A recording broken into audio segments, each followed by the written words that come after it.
cheiro era o primeiro sinal.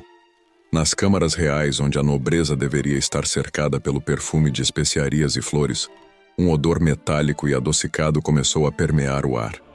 Ninguém ousava comentar. Ninguém ousava questionar a saúde da monarca. Mas por dentro algo estava ocorrendo. Não era uma doença comum, nem uma indisposição passageira. Era um processo de autodestruição orgânica que a ciência da época não tinha qualquer vocabulário para descrever.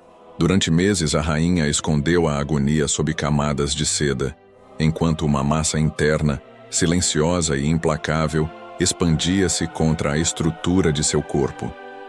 Quando o limite da resistência dos tecidos humanos foi alcançado, o colapso foi inevitável. Hoje, investigamos a anatomia dessa queda e o horror real que a história tentou apagar. A realeza, na consciência coletiva do Renascimento, era vista como algo divino. O corpo do soberano não era apenas carne, era a representação do Estado.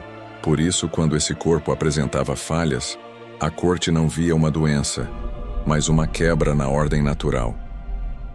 A história que acompanharemos hoje é o exemplo supremo de como a rigidez das aparências pode esconder um pesadelo fisiológico inimaginável.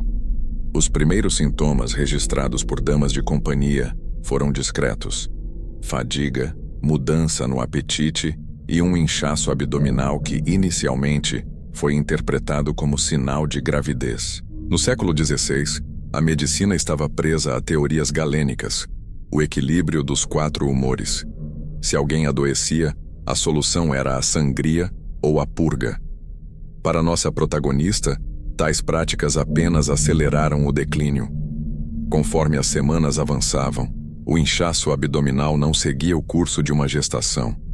Tornou-se rígido, sensível ao toque, e a dor atingiu um nível que a forçava a caminhar curvada. Imaginemos a cena.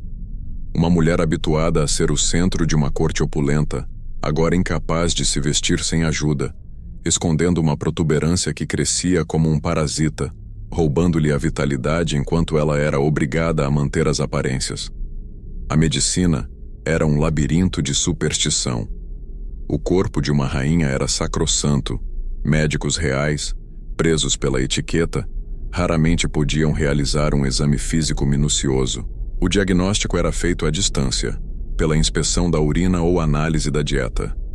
Eles receitavam elixires, mas nada impedia a progressão do que ocorria internamente.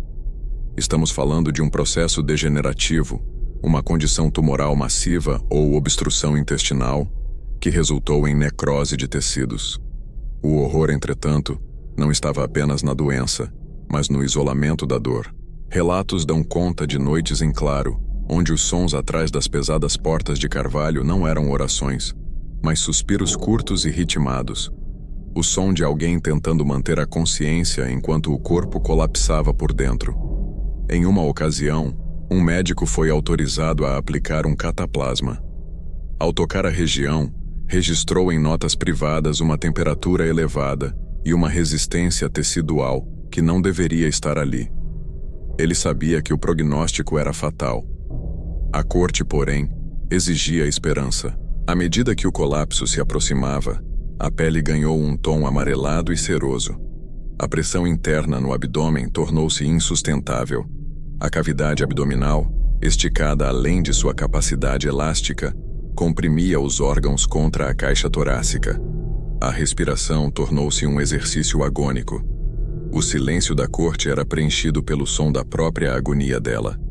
O clímax ocorreu em um momento de calma aparente.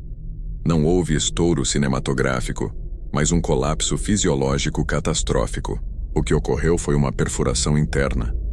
O alívio momentâneo da ruptura foi substituído por uma infecção sistêmica fulminante.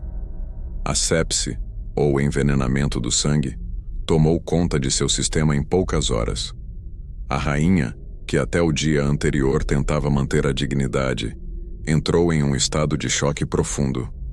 Os relatos dos últimos momentos são descrições de uma desintegração rápida. Os médicos, finalmente livres das restrições da etiqueta devido à iminência da morte, presenciaram o que a corte tentou esconder: a natureza bruta do corpo humano, quando perde a luta contra o que crescia em seu interior. A cena final foi a de uma figura real reduzida à sua condição mais básica e desprotegida. A falência orgânica não escolhe títulos, e o fim, naquela câmara fria, foi o nivelador final. Mas o que a ciência moderna diria?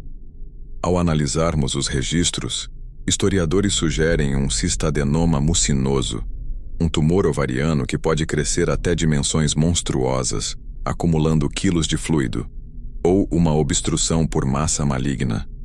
A forma como a doença evoluiu é compatível com quadros de abdômen agudo, uma emergência que, no século XVI, era uma sentença de morte.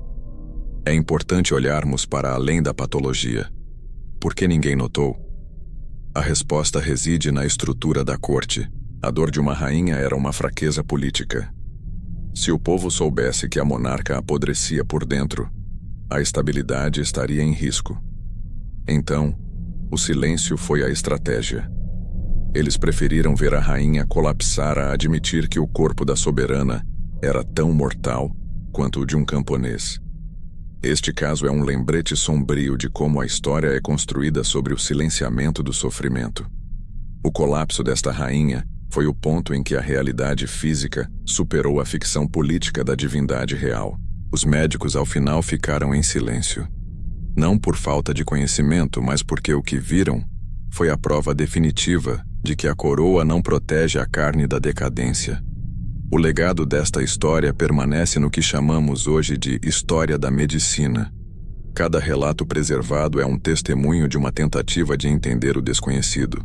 Eles observaram, registraram e esqueceram. Nós, séculos depois, olhamos para esses relatos como evidências de uma era onde a dor era uma companheira constante e o colapso do corpo era visto como um mistério metafísico, em vez de uma falha biológica tratável. Hoje, olhamos para essa figura com uma lente diferente.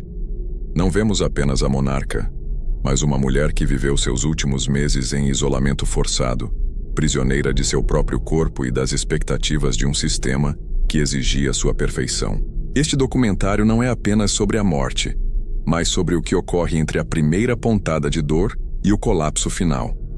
A história nos ensina que, por trás de cada busto de mármore, existia um ser humano composto de ossos, músculos e órgãos, todos suscetíveis à mesma decadência que um dia encontrará a todos nós. No final, a pergunta que permanece é como ela conseguiu suportar. O que é a dignidade real quando a biologia básica assume o comando? Esta pergunta ecoa através dos séculos, lembrando-nos que, independentemente dos títulos, somos, em última instância, reféns de nossa própria estrutura. A história, porém, não pode ser enterrada. A mulher cujo sofrimento foi rotulado como loucura era Joana I de Castela, a rainha Joana, a louca. Joana não foi destruída apenas pela mente, mas pela própria biologia. O abdômen que se rompeu em 1555 marcou o fim de uma das vidas mais torturadas da coroa. Joana morreu como viveu, uma prisioneira do próprio destino, cujo corpo finalmente encontrou a liberdade no colapso final. Se você prefere a história real, crua e sem filtros, inscreva-se no Medieval Decay. Toda semana, desenterramos os segredos médicos e a decadência que os livros oficiais tentam esconder. Clique no botão de inscrição e ative o sino para não perder nossa próxima autópsia histórica.